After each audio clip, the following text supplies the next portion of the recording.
The extremely anticipated and long overdue Part 6 for Tales from the Far Territory expansion has finally been released, and with the Broken Silence update comes a huge surprise to me: new lore. Outside of the 3 narrative tales, I didn't expect the new trader system would implement a new NPC character with a backstory of his own and some lore bits to offer. Sutherland, the trader that will call you through one of the new radios scattered across the island, will introduce himself to you and offer to trade. But there is more to him than just a man of the sea and a post-apocalyptic trader. If you enjoyed this lore video for the Long Dark, please make sure to comment, like, share, subscribe, and hit the notification bell so I can keep making them. For this first video, I'm going to start by introducing Sutherland and some initial thoughts I have from his introduction. I was originally going to include all the conversations you can have with him right off the bat, but I will instead make a separate video for them. Let's start by listening to his introductory dialogue.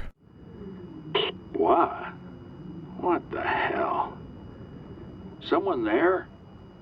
Hey, hello? Radio check. Go ahead. You better say something or getting this damn thing fixed was all a waste of time. Come in. I say again, come in. His introduction is, well, long. Kind of odd how much was scripted and voiced before we even get a chance to respond. After this initial introduction, we finally converse with the mysterious man on the radio. Well, I'm just a fella on the radio for now. Been on my own. The lights, they fried everything. Or haven't you noticed, What? You been living in a hole in the ground out there? You're on the island, right? What I find so intriguing here is that he used a specific word here to describe what happened during the first flare. He said they, as in the lights, fried everything. I've theorized on the first flare and what exactly it was and what it actually did, and there is a fundamental science to it. The first flare was a solar flare event so powerful that it effectively fried the power grid. This is why power lines are torn, wires are loose, fuse boxes are burnt to a crisp, and electrical fires were triggered during subsequent auroras.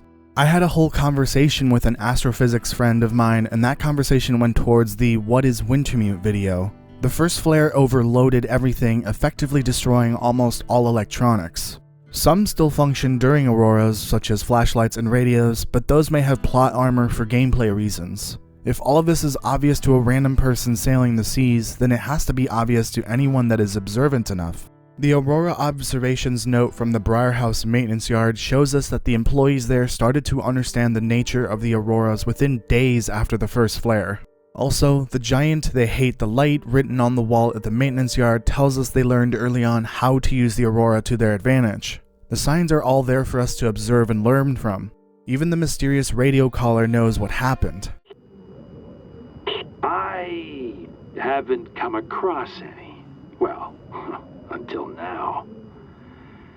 It's taken a long time, a damn long time to get this contraption working.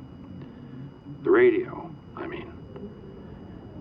But your radio seems to work just fine.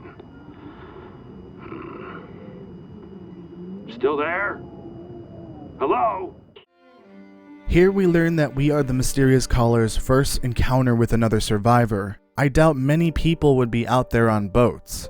Anyone using a boat to get off the island would have made it to the mainland a long time ago.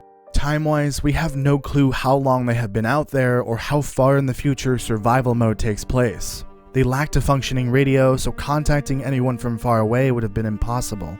They had the know-how for fixing up a radio, so either they had the knowledge to put a broken one back together, or they built one from spare parts. I find this interesting considering the radios across the island, excluding Jeremiah's radio from Wintermute, work just fine. Again, these radios likely have plot armor for gameplay reasons. Things are getting a little thin out here in the dark. I've got some stuff to trade. Not much, mind you, but maybe you have some interest. Maybe we can work out a deal. you can keep your word, that is. Trust don't come so easy no more. Not since the lights showed up. But there's you, there's me, and there's the ice.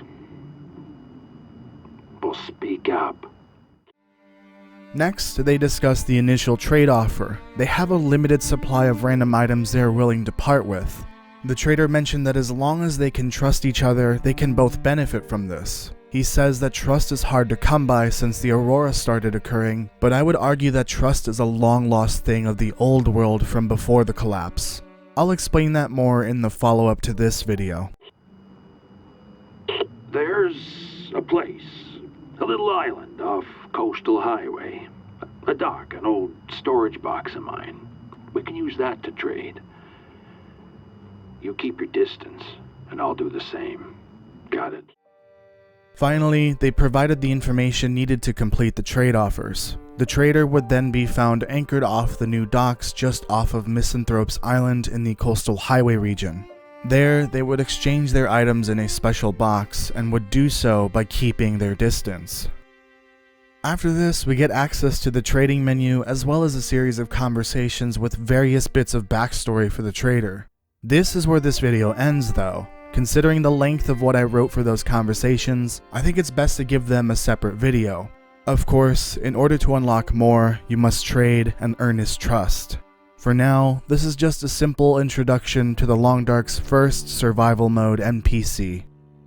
If you need some help with the trader, be sure to check out this video that I uploaded earlier this week. If you want to catch up on any lore I've already covered, you can check out all the various playlists for the history of the Long Dark, Wintermute, Rudiger's Project, the people and places of Great Bear Island, and the Buffer Memories. They will be linked in the description. If you enjoyed this lore video for the Long Dark, please don't forget to comment, like, share, subscribe, and hit the notification bell so I can keep making them.